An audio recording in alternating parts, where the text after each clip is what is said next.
Bonjour Stéphanie. Bonjour Marine, comment vas-tu? Merci très bien. Merci d'être avec moi aujourd'hui pour parler délégation. Merci. Nouvel épisode du Parlons délégation. Euh, Est-ce que tu peux commencer par te présenter, nous dire un peu qui tu es et comment tu en es arrivée à être entrepreneuse aujourd'hui, chef d'entreprise? Alors déjà, merci Marine pour l'invitation et merci voilà, de me permettre de partager qui je suis et ce que je fais et ce cheminement-là entrepreneurial qui est un cheminement assez incroyable et assez dingue. Donc en fait, moi, je suis Stéphanie Fay, je suis de formation, je suis éducatrice de jeunes enfants. Pour faire court, c'est des personnes qui ont l'habitude de travailler en multi-accueil, en crèche, etc., pour que les gens se situent.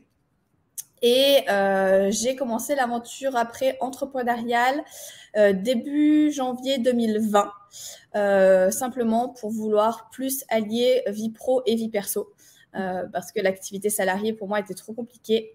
Et dans mon activité du coup entrepreneuriale, j'ai choisi d'ouvrir un organisme de formation. D'accord. Donc du coup, je suis directrice d'un centre de formation professionnelle qui s'adresse principalement aux professionnels de la petite enfance, donc qui ont exercé dans les mêmes structures que moi, puisque c'est un public que je connais Oui. plutôt bien. Voilà, et maintenant, eh bien, du coup, j'ai développé mon entreprise depuis 2020, donc 2020 entre deux, et un vrai démarrage et un vrai fonctionnement depuis 2021. Voilà, avec un début de délégation après qui a commencé en 2022.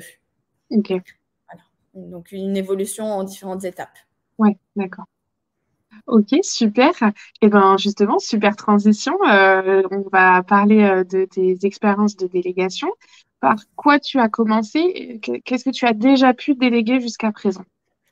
Alors, du coup, moi, dans mon activité, je fais de la formation professionnelle. Donc, du coup, ce qu'il y a à faire, c'est la création de contenu de formation, basique.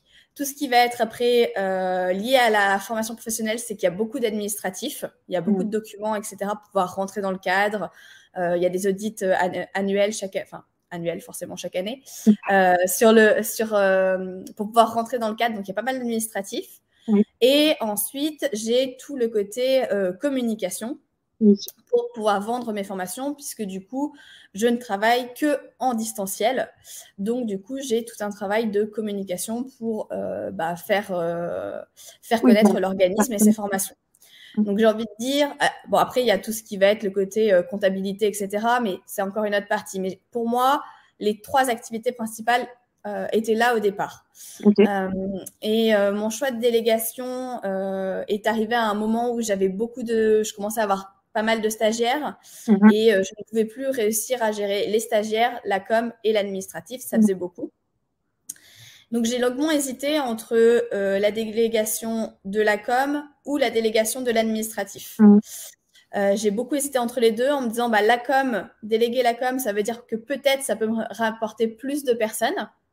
Donc, ce qui peut être intéressant d'un point de vue financier pour l'entreprise. Mhm.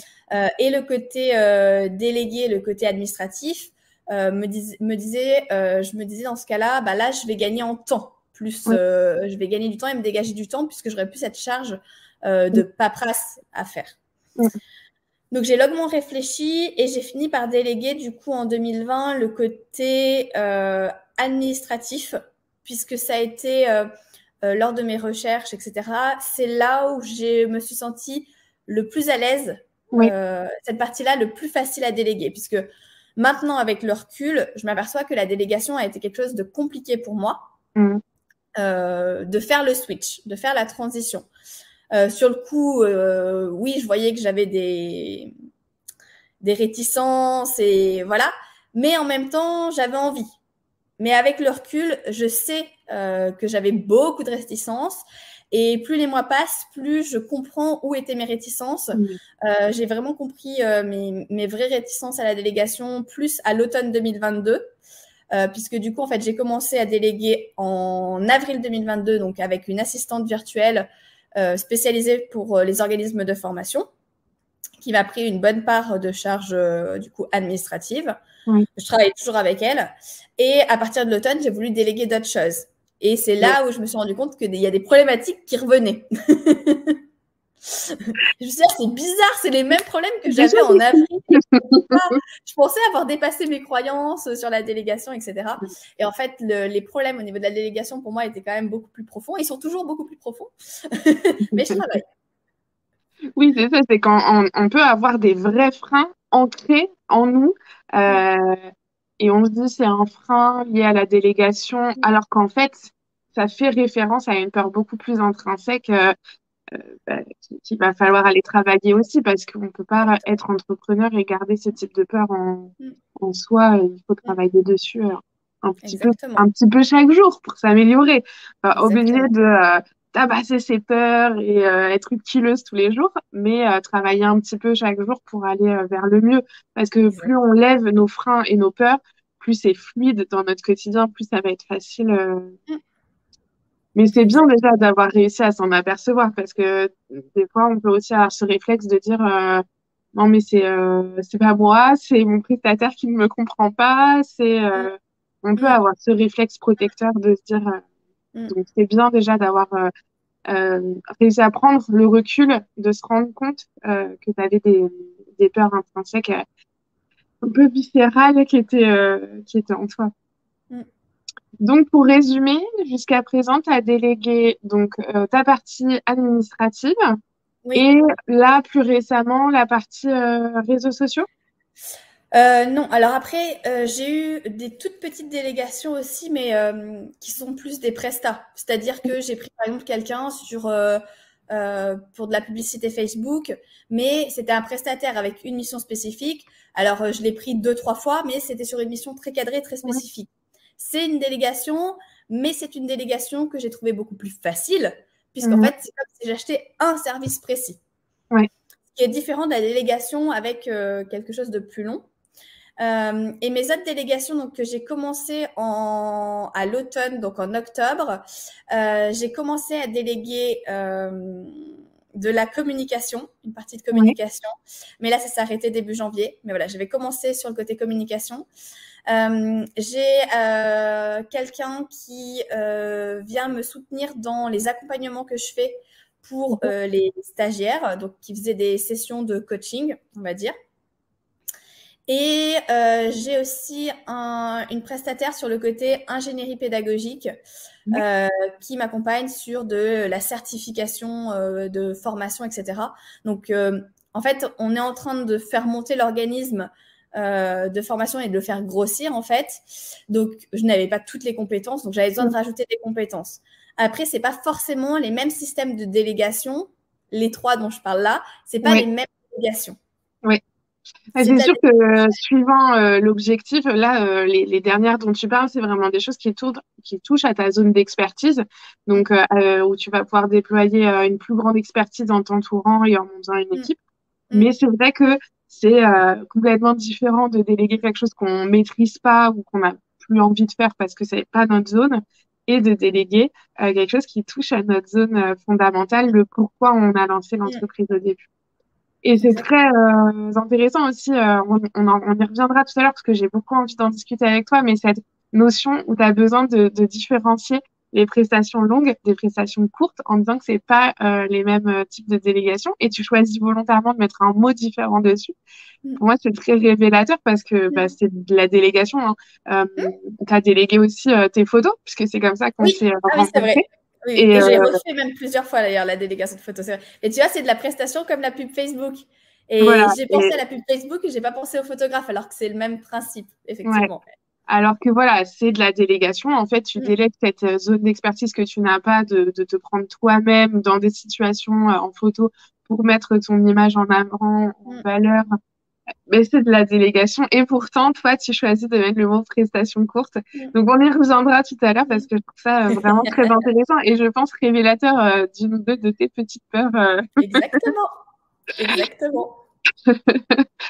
Globalement, est-ce que de toutes ces expériences que tu as pu faire ou avoir, ou en tout cas que tu peux encore avoir, est-ce que ton retour est plutôt positif, négatif? Est-ce qu'il y a des choses que tu peut-être aurais fait autrement? Alors, le retour est plutôt positif, hein, sinon je me serais déjà séparée de tout le monde. On aurait déjà tout arrêté. Qu'est-ce que je pourrais faire autrement? Les choses que je pourrais faire autrement sont vraiment liées plus à moi Oui, et sont liées à mes peurs. Les choses que je pourrais faire autrement seraient liées à moi et à mes peurs, puisque après, dans le cadre d'un point de vue administratif, je pense que j'ai fait les choses correctement. oui, Après, ce qui va être, même dans mon accompagnement des personnes, je pense que voilà, dans le côté humain, relationnel, etc., j'essaye de faire au mieux pour que voilà, elles se sentent reconnues, valorisées, oui. intégrées, etc. Faut que ce soit une vraie Euh, collaboration, en fait. exactement. Après, qu'est-ce que je referais autrement? Je ne sais pas, parce que du coup, dans le sens où ce que j'ai fait, je l'ai fait parce que j'en étais à un stade, à un instant T, en fait, et qui était moi à cet instant T-là. Et j'évolue, en fait, au fur et à mesure que je prends de nouvelles personnes, etc. J'évolue et je grandis avec elles. Donc, je pense qu'il y a des choses que je ferai différemment sur les prochaines, mais ça ne veut pas dire que si on revenait en arrière, je l'aurais fait différemment.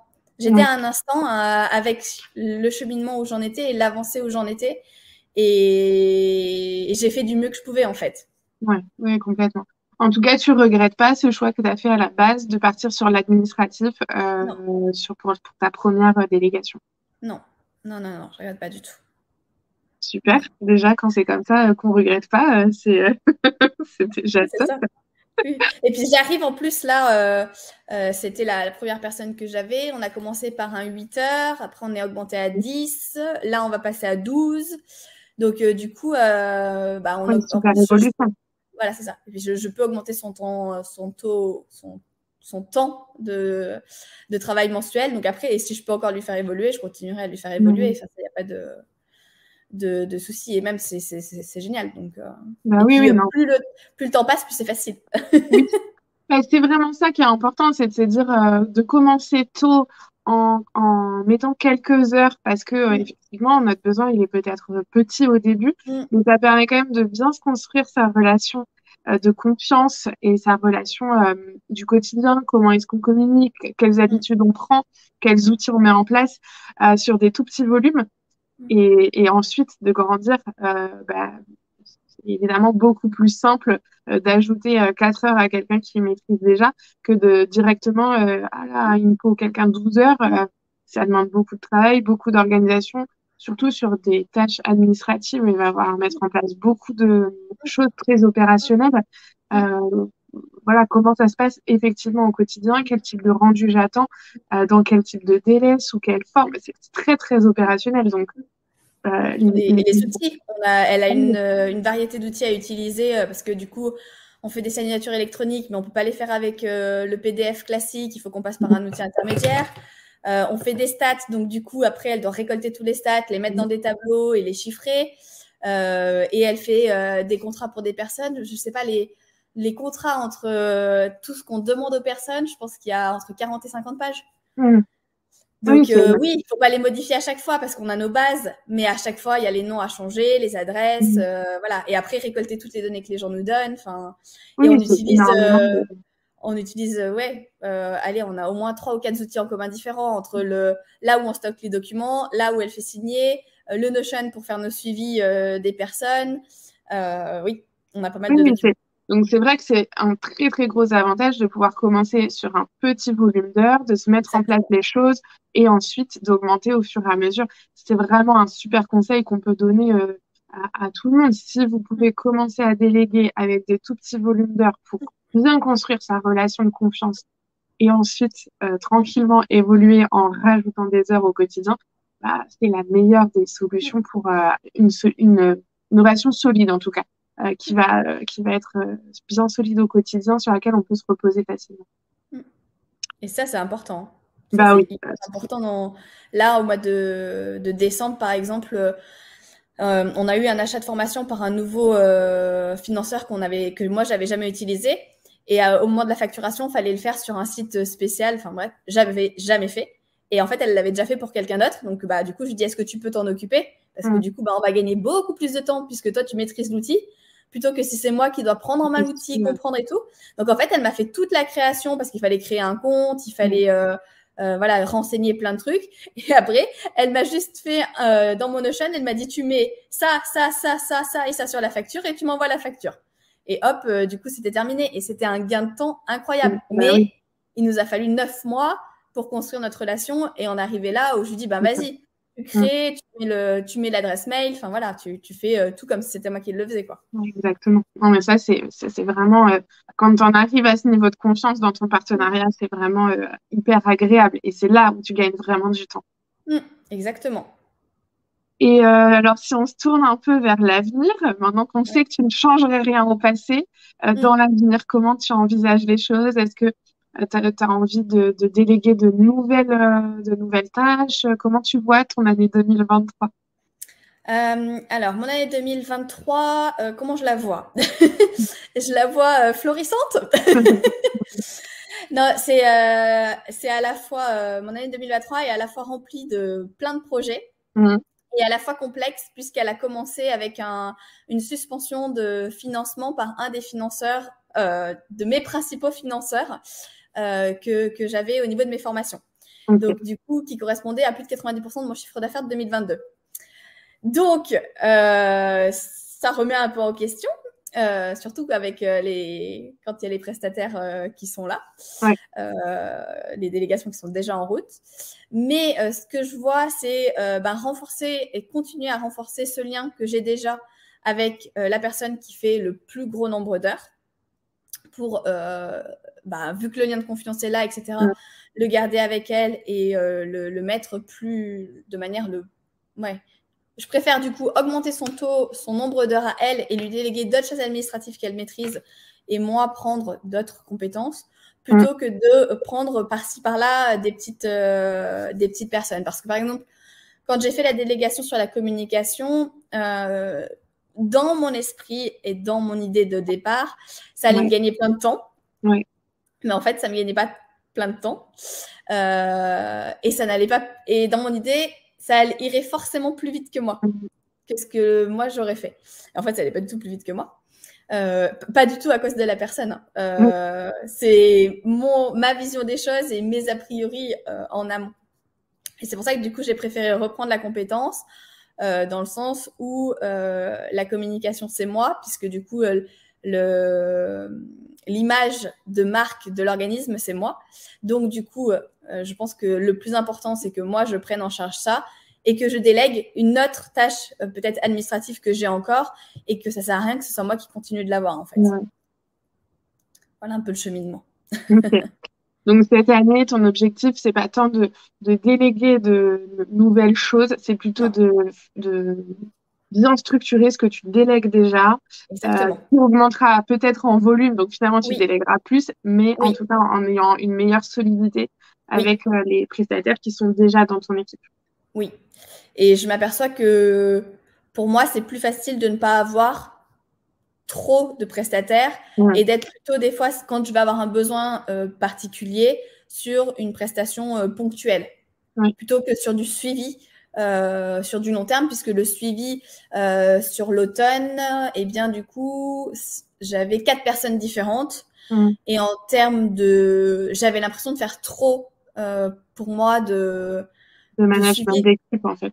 Ouais, alors c'est pas du vrai management puisque du coup on est sur du freelance, donc c'est pas le même management, mais C'est pas voilà, du j'avais l'impression management d'être hiérarchique, mais n'empêche que les gens, il faut les la coordonner, coordination, la voilà, il coordination, faut ouais, récupérer les informations au bon moment, potentiellement exactement, parce qu'aussi d'autres personnes dans l'équipe auront besoin de ces données, donc il va falloir être dans l'anticipation pour être sûr que chacun récupère ce qu'il faut au moment où il faut pour que tout s'imbrique. exactement, Et là, c'est beaucoup de coordination, donc effectivement, c'est pas du management hiérarchique comme on peut l'entendre au sens commun du salariat, mais ça reste du management d'équipe parce que il faut que chacun puisse pouvoir parler, se parler, communiquer avec les autres et ça prend beaucoup de temps. Et effectivement, hein, c'est un peu le gap de passer de un ou deux prestataires qui n'ont pas de lien entre eux à une équipe qui travaille ensemble. Et ça c'est un vrai changement hein, qui peut mettre du temps à s'installer et qui peut aussi ne pas s'installer parce que, comme tu le dis, si toi, bah, tu n'avais pas cette compétence bon, pas envie de la mettre en place, pas envie d'y prendre du temps, de cette coordination d'équipe, eh ben, effectivement, il faut trouver l'équilibre qui te convient aussi à toi pour pas Exactement. repartir dans la perte de temps de gestion d'équipe. Et c'était peut-être pas le bon moment pour toi d'atteindre Mm. cette taille-là. Exactement. Mm. Exactement. Donc, voilà.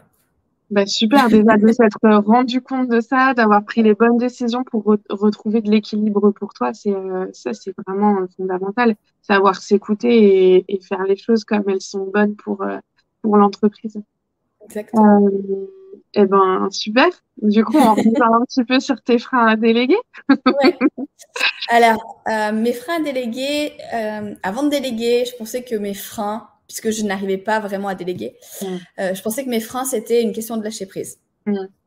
Que j'arrivais pas à Comme lâcher prise. 90% des gens, en vrai, à peu Oui. près tout le monde se dit non, mais moi, ça va être trop dur. Mon entreprise, c'est mon petit bébé, je peux pas.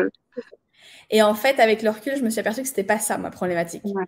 Ma problématique, pour moi, est plus liée au cadre. C'est-à-dire que pour moi, déléguer, ça veut dire que je faisais le switch de je suis une petite entreprise, machin, blablabla, je fais ma petite vie toute seule, voilà, à je passe du côté chef d'entreprise Mm. et j'ai quelqu'un que je dois payer tous les mois. Et en fait, le moment où j'ai délégué, c'est le moment aussi où j'ai fait un changement de statut d'entreprise. Je suis Ok. passée de la micro-entreprise à la société.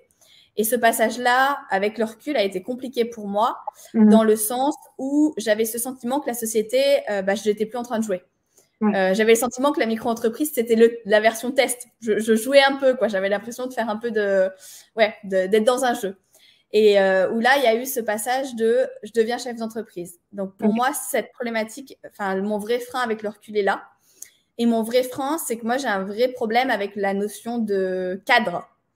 C'est-à-dire que du coup, en fait, pour pouvoir déléguer, il faut savoir ce que tu veux. Et en fait, mon problème, c'est que souvent, je ne sais pas ce que je veux, mais je ne sais pas ce que je veux parce que euh, moi, je suis le prototype parfait de la bonne élève qui suit les consignes qu'on donne à l'école, qui rend des copies propres, etc. Donc pour moi, ça veut dire que dans l'entrepreneuriat, il y a un chemin à suivre, il y a Mhm. un chemin de réussite, il y a un chemin pour le chef d'entreprise, etc.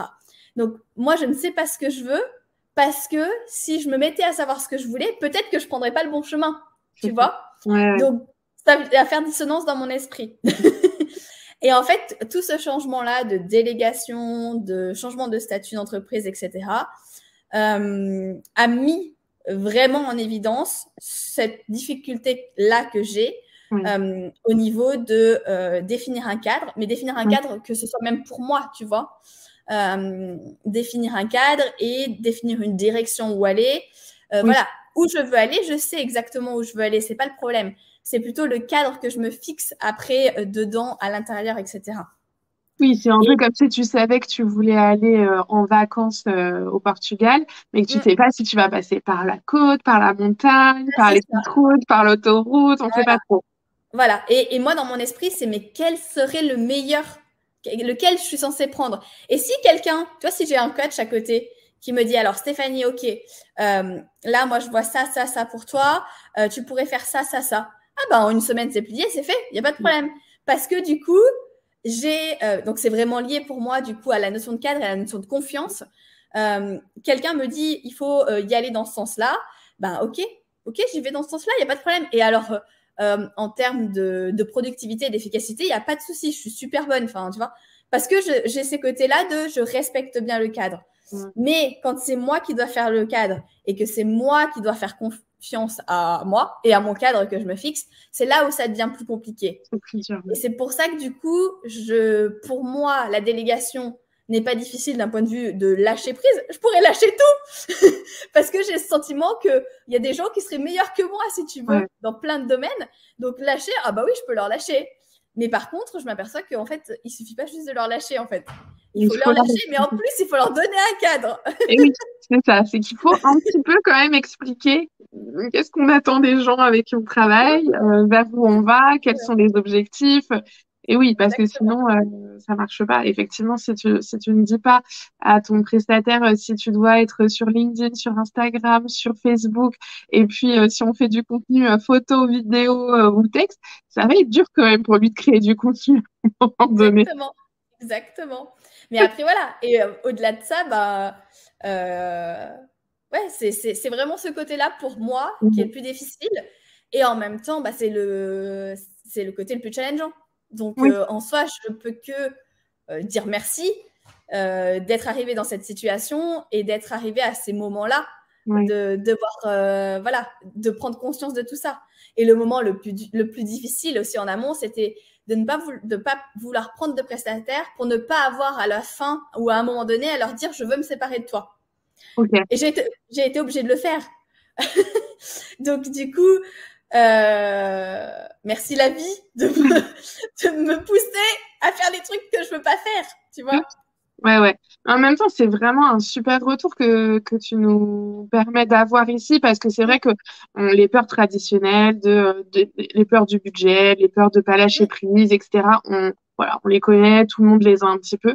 Et là, tu es quand même allé plus en profondeur et finalement, on peut dire que c'est presque une peur d'être chef d'entreprise, Exactement. de se dire, et finalement, ça résonne aussi avec la projection sur 2023, de te dire, j'ai besoin d'abord de me reconcentrer sur mon équipe de base et on verra pour agrandir plus tard parce que je ne me vois pas dans un management d'équipe. Et ben, ça revient finalement à ta peur primaire de te dire, Exactement, ouais. est-ce que je vais réussir à manager une équipe en tant que chef d'entreprise, à leur donner Mm, des directions, à donner la stratégie de l'entreprise, à les emmener au bon endroit. mm. Et c'est hyper intéressant de se dire que la délégation, elle fait référence en toi à Mm, cette peur-là, de pas être au exactement. niveau en tant que chef d'entreprise.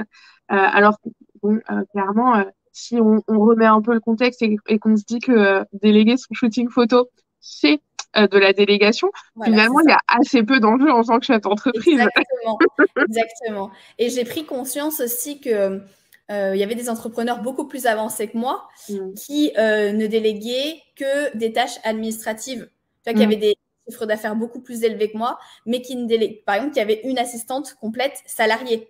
ouais. Et qui du coup qui du coup faisait comment dire ce lien de avoir que une personne. Et je me suis dit eh ben peut-être que pour eux aussi, il y a des peurs comme ça, Il y etc. a On en ça. sait rien et on s'en fiche. Mais je me suis dit, OK, Stéphanie, tu n'es peut-être pas obligée de déléguer toutes les choses que tu as le sentiment de ne pas maîtriser. Mm, Peut-être que ce qui va être plus intéressant, c'est que là, la délégation m'a permis de prendre conscience qu'en fait, c'était aussi une difficulté avec moi-même sur la confiance, sur le cadre, et de me dire, bah, OK, on va reprendre la compétence, par exemple, sur la communication. Tu mm. vas bosser pour savoir exactement où tu veux aller et comment tu le ferais, et etc. pour peut-être plus tard le redéléguer. Le Mais redéléguer. en fait, il faut vraiment que c'est cette idée de se faire confiance à soi sur cette compétence-là, en fait. Même s'il y a peut-être des gens meilleurs, dans l'idée, au final, c'est moi l'image de marque, donc c'est moi aussi qui dois réussir à aller quelque part. Exactement. Et puis peut-être que tu vas donc prendre le temps là de te reconcentrer sur ton équipe principale et puis dans un deuxième temps revenir à une plus grosse équipe parce que tu verras que tu en auras besoin quand même à un moment donné. Il va falloir que tu te libères du temps pour autre chose. Euh, mais en ayant acquis un lien de confiance avec des personnes qui pourront peut-être prendre un peu aussi cette partie coordination d'équipe pour te la soulager puisque c'était un peu ce qui était compliqué pour toi. Et toi, en attendant, travailler sur cette compétence et de savoir te faire confiance à ta compétence de chef d'entreprise. Tu sais où tu as envie d'aller avec ton entreprise, tu sais quelle est la stratégie que tu as envie d'apporter. Donc, développe la confiance en tes capacités de chef d'entreprise. Appuie-toi sur quelqu'un pour la partie coordination d'équipe et reviens à une équipe plus grosse quand tout ça sera assis pour toi, quand ce sera facile. Exactement, exactement. Et puis de toute façon, je reste dans ma tête et dans mon esprit une petite entreprise dans le sens où je reste une entreprise jeune. Tu vois, il n'y a pas 10 ans derrière. Donc, le chiffre d'affaires de 2021 est ce qu'il est. Le chiffre d'affaires de 2022, il est ce qu'il est. Mais on ne connaît pas le chiffre. Même pas une vision sur 3 ans, tu vois. Mm, mm, Donc, et ouais, mon chiffre d'affaires de 2021, il a été fait dans les 4-5 derniers mois de l'année. Donc, du coup, j'ai un an et demi vraiment d'activité avec un changement de statut d'entreprise en cours de route. Donc, voilà, on verra le bilan comptable fin 2023, ce que ça donne. Oui, c'est ça. Les premières années, de toute façon, c'est challengeant. Il y a beaucoup de changements qui se Exactement. passent, donc c'est parfois un peu difficile. Exactement. Super. Eh ben, on est déjà à la fin de notre échange, super Ouais. intéressant. Bien évidemment, si vous avez des questions à poser sur tout ce qui a pu être dit aujourd'hui, on est dispo avec Stéphanie en commentaire pour y répondre. Et puis, bien sûr, avec l'agence, moi, je suis là pour vous accompagner dans ces réflexions, savoir si, comme Stéphanie, au début, on veut plutôt partir sur un sujet ou l'autre, si on est prêt à déléguer, dans quelles conditions et dans quel cadre on va déléguer, une prestation simple, opérationnelle et très rapide dans le temps, ou alors plutôt une délégation longue sur laquelle on crée une relation de confiance au quotidien. Toutes ces questions-là, on va se les poser ensemble.